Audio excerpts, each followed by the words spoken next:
I'm not wearing pants. What's going on, everybody? It is your boy Crypt, and today we are going to be reacting to Hopsin's new song, I Don't Want It. Today's actually the same day that I recorded my reaction to the Eminem Ed Sheeran 50 Cent song, but I changed clothes. So it seems like a different day, but it's actually like 5 minutes after I reacted to the other one. So Hopsin dropped a new song today, and I haven't like watched the video or seen it or anything like that, but I'm subscribed to like No Life Shaq and Screw and guys like that, and just like judging off the thumbnails, it seems like this is a pretty deep song. So I'm not entirely sure what to expect out of this. If this is like emotional Hopsin, then I don't know if I'm ready for it. But I decided to put on my UP merch just to show love for Hopsin. I'm going to try to do this every Hopsin song that I react to, just because I can, so go fuck yourself. But if you guys didn't know, my name is Crypt. I am a rapper. I got my own music on this channel, and I have a Spotify and stuff like that. But we're here for Hopsin, and it's a 4.5 minute song, so let's get right on into this without wasting any time. This is Hopsin, I Don't Want It. This will probably be the last song that I'll come out with for a while. I'm sorry to all my fans. Okay.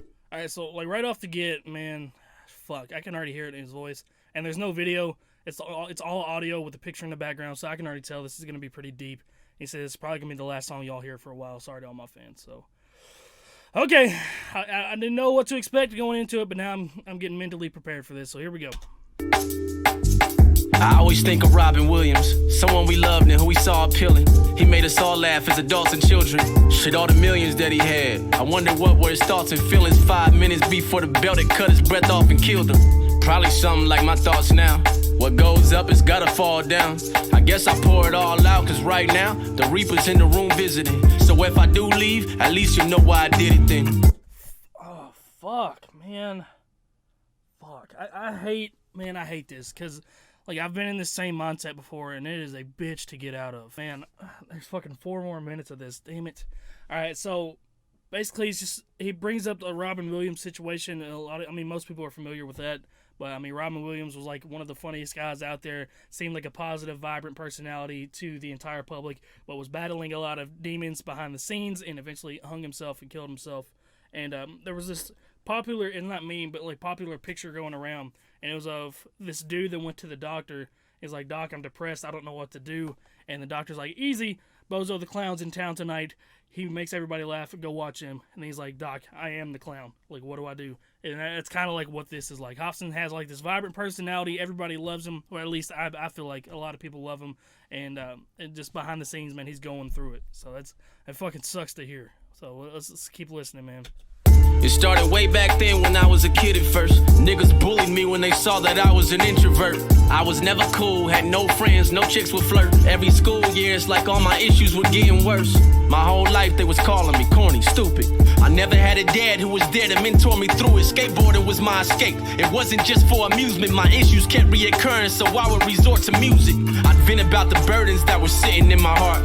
I'd vent about the way I felt from swimming with the sharks. My mom was always working, so our bond was stripped and ripped apart. Ain't no fucking family memories, ain't no pictures at the park. Then I thought, the world is about to see hell come, and I'ma live the good life everyone else wants. And in that moment my tears dried and I felt numb. Then years later I blew up, the mission was well done. I don't want it no more.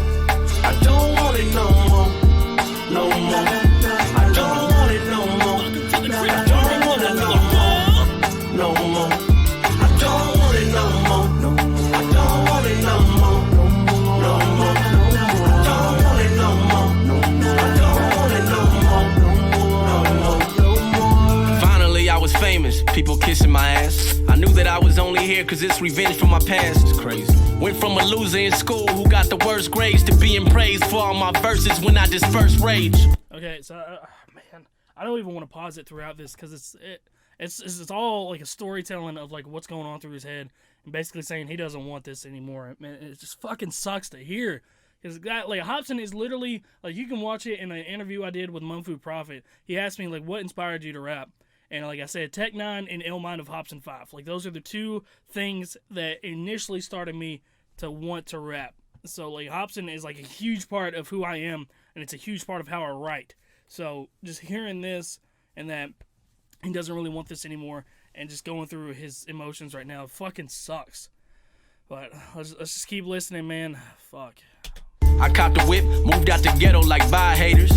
Bought a brand new house with a bunch of white neighbors. Everyone started calling, wanting like 5 favors, and guess what? All of it dealt with spending my paper. And I was nice, I'd give him cash, I'd show sympathy. I gave him some, him and her, I'm just lending cheese. Now I'm just looked at like an ATM machine. If I don't give my friends my money, shit, I'm the enemy. I had about 1 million new best friends that I just met. Some were plotting to build me a deathbed. All because they kept on putting whack songs out that no one's impressed with. So out of jealousy, they diss me. You fucking guessed it. At least I had my squad, Jaren, Dizzy, Hopper, Swizz. I knew we stick together, stuck in this chaotic biz. We had it all figured out, it had a lot to give. It was funk volume for life, who want a problem, bitch? Then all of a sudden, out of nowhere, we parted ways. 2016, those were some of my darkest days. Ask us all, whose fault was it? Ain't hard to say, but it was due to money and all of our bonds that start to fade. Months later, my girl told me she's pregnant. This was something I never expected. Her and I weren't on good terms at the time, man, it was hectic. And I was scared if she kept this baby, I might regret it. Mainly because her and I had a fucking toxic relationship. Last thing we need is a fucking toddler to raising it. Having a baby is great, but not as amazing when you got 2 parents who always fighting, hollering, breaking shit. Present day, all my people are gone. No real friends, just leeches around eating the crumbs. No family bonds, no FB, can't be with my son. No fucking girlfriend, I swear I thought that she was the one. I feel alone, and I struggle to give my fans what they want from me. I'm struggling to build this UP company. I'm begging on my fucking knees like, God, please help me, cause I can't fucking breathe. I'm trying to smile, but pain is cutting deep. Show me that I'm more than just a rapper. Show me that this life that I've been working on is meant to be more than just a disaster. I hope this message I'm sending is floating up above. Instead of focusing on fame, I should have focused on the love. I don't want it no more. I don't want it no more. No more. I don't want it no more. I don't want it no more. No more. I don't want it no more. No more. I don't want it no more. No more. I don't want it no more. No more. I don't want it no more. No more. I gotta go find myself. I hope you all can understand.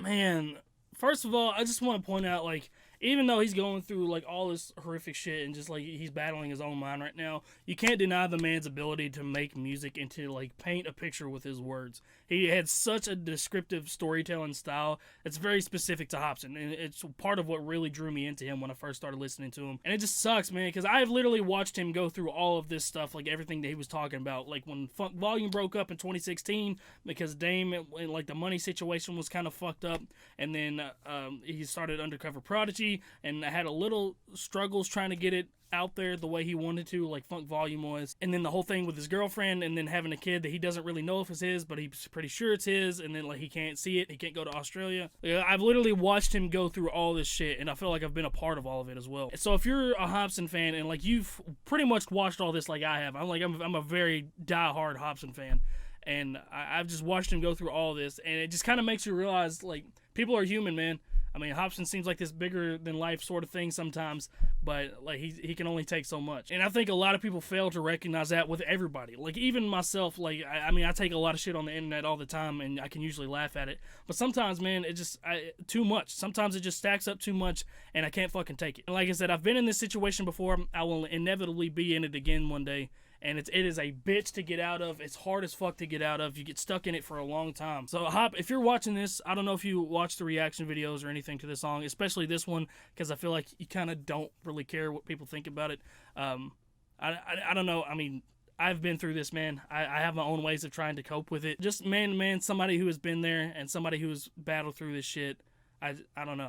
I want to help as much as I can. But in the end of the day, I know that only you can help yourself as well. That's the same thing that happened to me. A lot of people try to help me, and I was the only one that could help myself. Just know, man, like, you are one of the reasons I started to make music. You've inspired a lot of different genres of people. You're one of the few people that have kept lyricism alive in the new age style of rap. And even then, you probably don't even care that much about that. This is more real life stuff. Fuck the rap shit. This is more, like, mental real life stuff. I don't know. If you ever see this, I just want you to know you are, like, beyond valued. And again, I know there's not really much I can say, and I wish there was a lot more that I could say for you. But I care. I know a lot of other people care. But as far as the song, man, again, it's just a specific storytelling style that Hopsin has that is unlike any other that I fucking love. And this is obviously a great song, a good song to listen to if you're ever thinking about a lot of stuff. But that's going to be the end of this video, man. I really hate that Hopsin's going through this. But until next time, guys, it's been your boy Crypt, and I'll see you in the next video.